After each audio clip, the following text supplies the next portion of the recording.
Happy Friday. Welcome back to another Wellish short. You know what I love about the Wellish shorts is that I just don't give a fuck. Like that I fully didn't brush my hair, didn't brush my teeth. I am just sitting how I woke up. I literally just like put a sweater on because I went and got a coffee this morning. Let me grab her. Went and got a coffee this morning and I didn't try it all. And you know what? Maybe I should. Okay? Like maybe I should put a little bit more intention into the way I look when I sit down to record specifically podcasts cuz like vlogs, all that kind of stuff, like we could be a little lazier, but that day isn't today. So here we go. It doesn't matter. That's how I'm starting off with my confession. But today isn't about my confessions. Today is about your confessions. And I'm really excited about it because I've been collecting your confessions over the last 3 weeks. I've been asking you guys questions relevant to the episodes that are coming up the following Monday, asking you different things that correlate to what we're talking about so that I can get a better idea of what it is that you guys need to hear, but also so that I can collect enough to come to you with genuine, solid advice for what you're actually asking me in your questions and in your answers.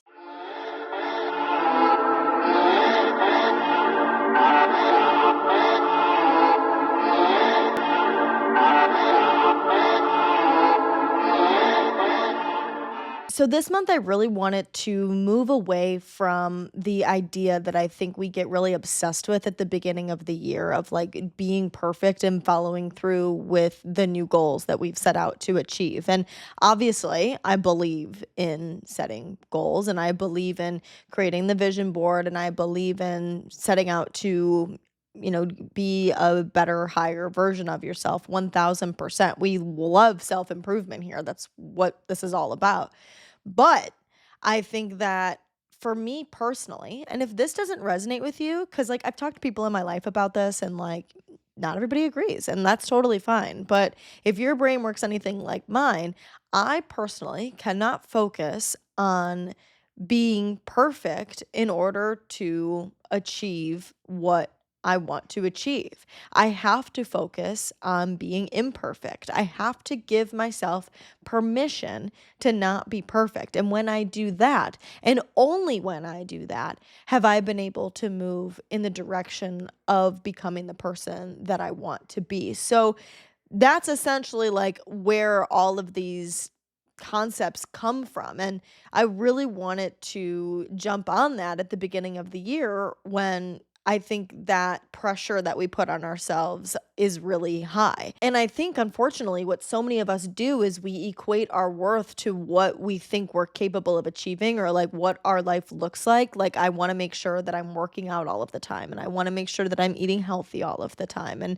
I want to make sure that I am emotionally regulated all the time, and I'm confident all of the time. And when we're not those things, we fully take it on as a representation of who we are. It's like if you screw up sometimes, then that automatically means that you're not that person instead of, doing it most of the time and being like, okay, well, I do it most of the time. So that means that I am that kind of person. I just am not perfect about it. And when we word it like that, it sounds so obvious, like no shit. Like I can't be perfect about it all of the time, but that really is what we're fucking saying to ourselves. You know what I mean? Like we get so guilty and feel like we're not doing the right thing because we're so hyper focused on the negative and what we're doing wrong as a means of survival. But you like we can't we have to give ourselves permission to not be perfect in order to like actually move in the direction of what we're trying to achieve. So I want to talk about the different things that I asked of you guys. So I pulled a couple answers that really stuck out to me,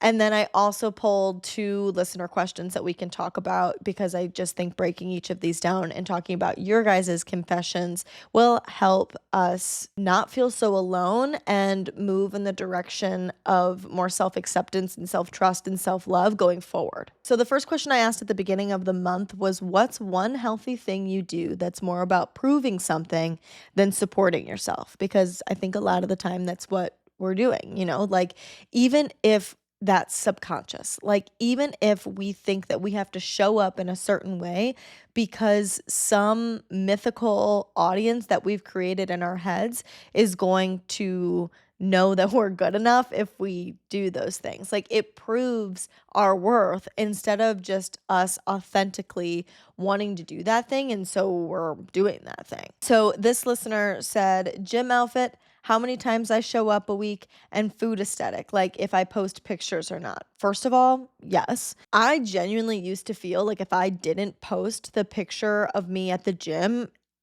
going to the gym didn't count. And like I didn't actively think that. Like I wouldn't have spit that out at you, but like that is low key what I thought. Like I felt that I needed to prove to others that I was going to the gym in order to like receive the credit, and honestly, maybe even the instant gratification of going to the gym, since when you are going to the gym, you're not seeing instant results. So it's almost like a means of like getting some sort of validation that we went to be able to like take a cute picture and post it. And then the next part, you say how many times I show up a week, I think correlates both with the pics posting, like you said, but also like just on its own. So I'm going to touch on each of them.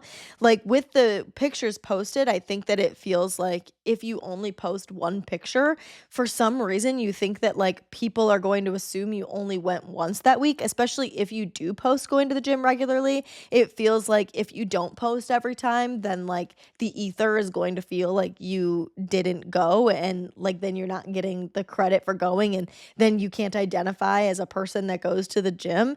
And it literally sounds insane when I say it out loud. Again, that is what these shorts are for. They are completely for the chaos behind the self improvement. But like these are the real thoughts that at least I'm experiencing, but I really don't think I'm alone in this. And it sounds so silly, but I mean, that's genuinely what's going through my like psychotic brain.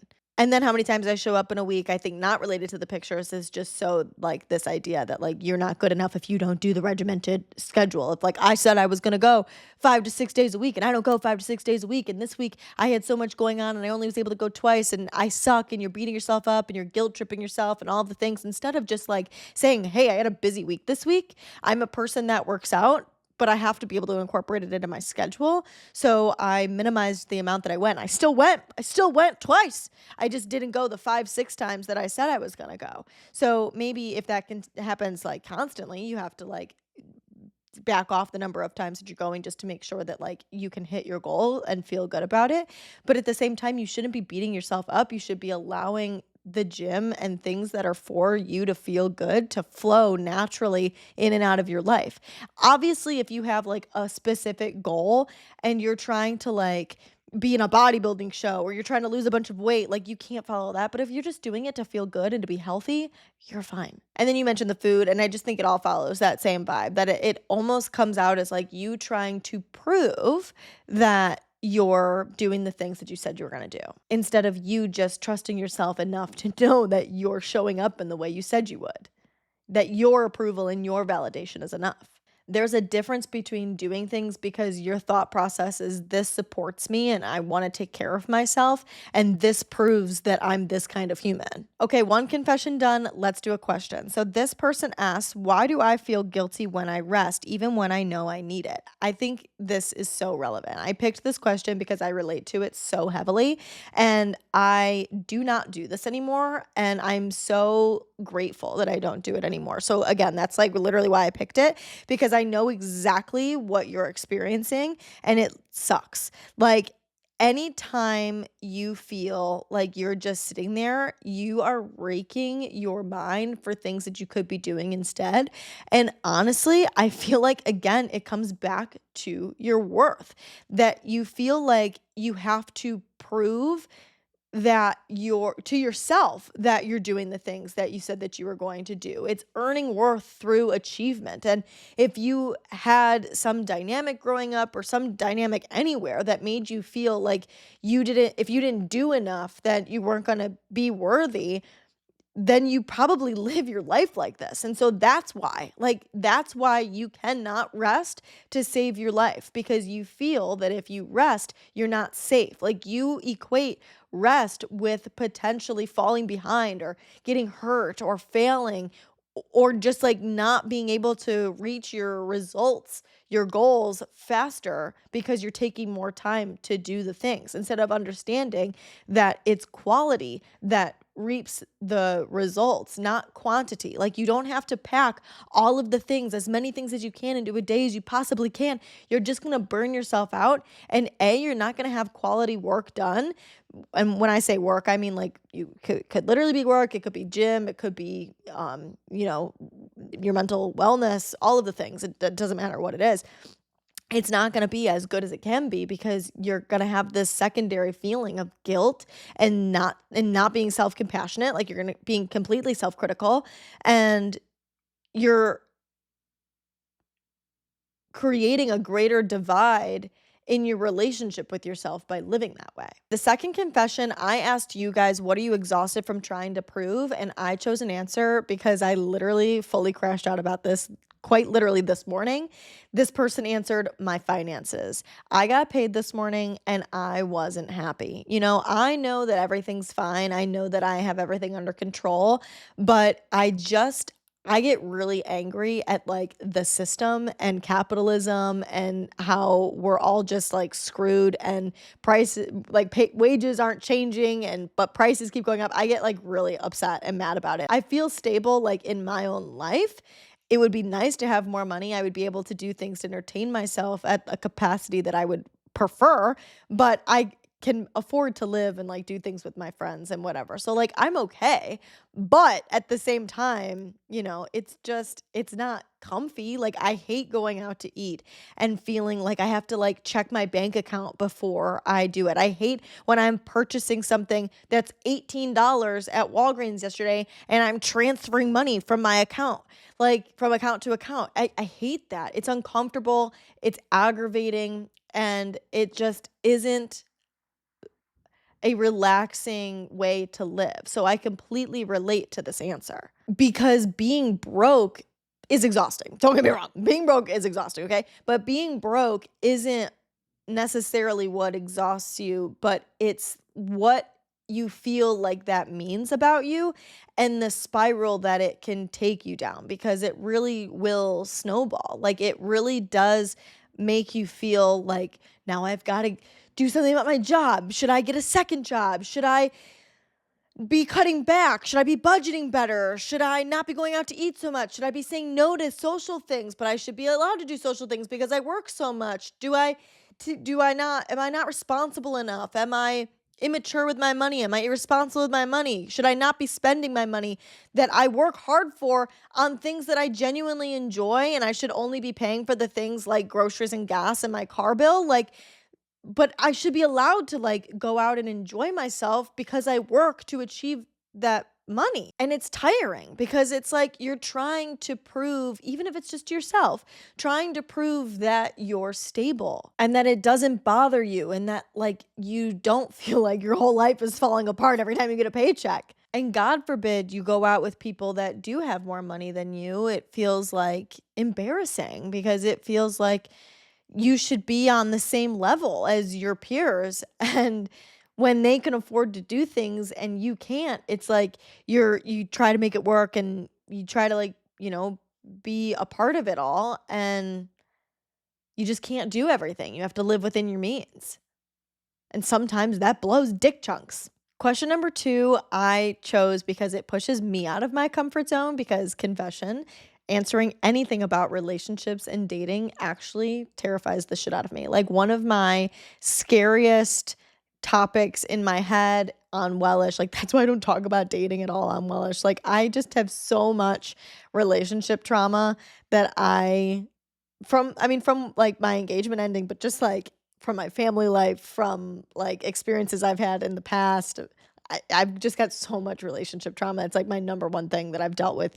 Honestly, I would say since like junior high, I've got issues. Okay, it goes like so deep. There's so many things I feel like insecure about when it comes to like giving advice about dating. All of this, like I don't feel qualified. All of things. It's a whole rabbit hole. Okay, but so that being said, I am trying to heal that, and so one of my means of trying to heal that is from talking about it more. So I chose this question to push myself out of my comfort zone. So let's do it. So this listener asked, is it normal to miss someone who treated you badly, even though you know you're better off without them? 100% it's normal.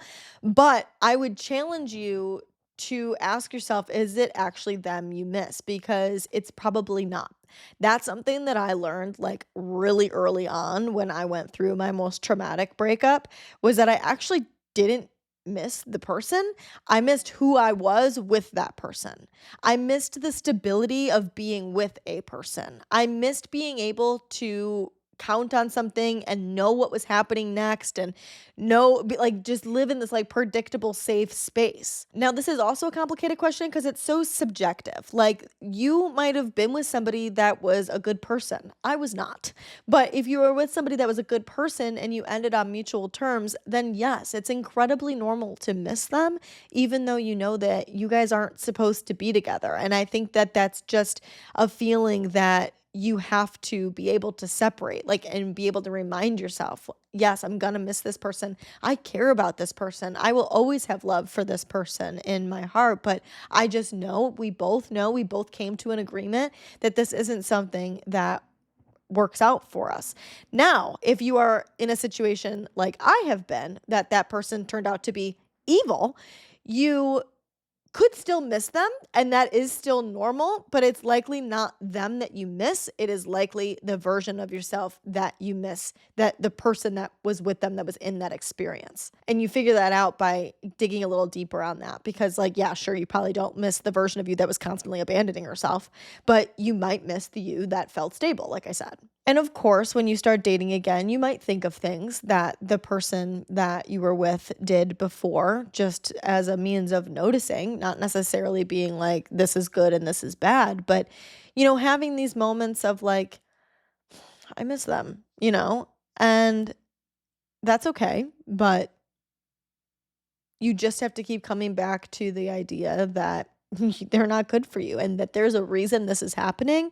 There's a reason that you're not going to be with that person, and you have to surrender and trust the process. The other day, I had a thought of I not that I missed my ex, but that I felt like screw you. Like it really was that feeling. Oh my God, I didn't even connect that. Like I totally didn't even connect that to this like specific experience that I'm talking about in the moment. I'm realizing it right now that like it was like a safety thing that like I had smoked weed, and so I was just feeling a little anxious, a little uncomfortable, and I just had the feeling of like, God, it was nice being around somebody that I didn't have to worry about what their opinion was of me, that I could just be myself. It was like that comfortable safety. That's what I miss. I didn't miss the person. Okay, last confession. I asked you guys what a bare minimum expectation you have for yourself is, and I chose this one because it literally like ripped something out of the archive of my brain. It is so relatable, it is so real, and I have never put it into words. This person said that their bare minimum is that they should always look put together. And I was mind blown because that is 1000% something I think all the time, but I don't verbalize it out loud.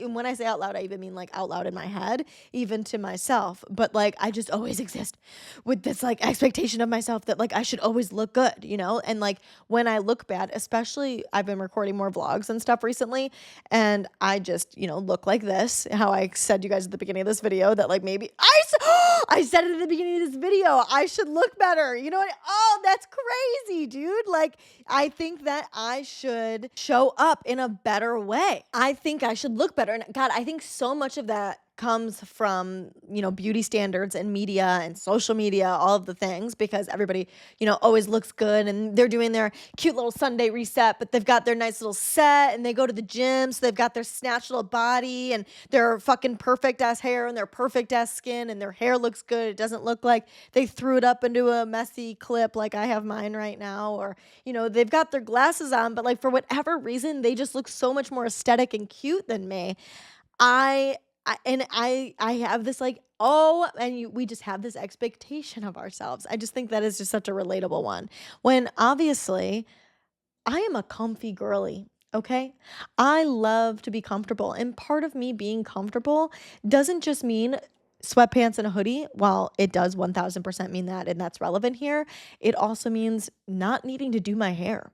It means not needing to put my contacts in. It means not needing to have perfect posture all of the time, or always have my makeup done, or always make sure that I don't have chip nail polish. Like, I could get better at those things. Sure, you're always able to like improve, and you can focus on what you want to focus on. But like, see, like it comes back to the idea of performative wellness. Am I doing those things because I want to be perceived by the world better, even if the world isn't looking at me and I'm just in my apartment by my motherfucking self? But I think that I should be showing up that way. Or do I just authentically want my nails to be done? Cuz like that happened yesterday. Yesterday I felt like having French tips and getting my nails like on again. So I went and I got nails and I did my nails. And it wasn't that big of a deal. And I lived with chip nails like before that, like chip nail polish before that. And I'm just like existing. But like there's so many of these things that it's like we do it because we think like, oh, I should be getting dressed every day because I should be, instead of like just because you fucking feel like it this day and you don't feel like it this way, and allowing yourself to exist. Okay, I gotta say, I did not know how this episode was gonna go. I'm just gonna be completely honest.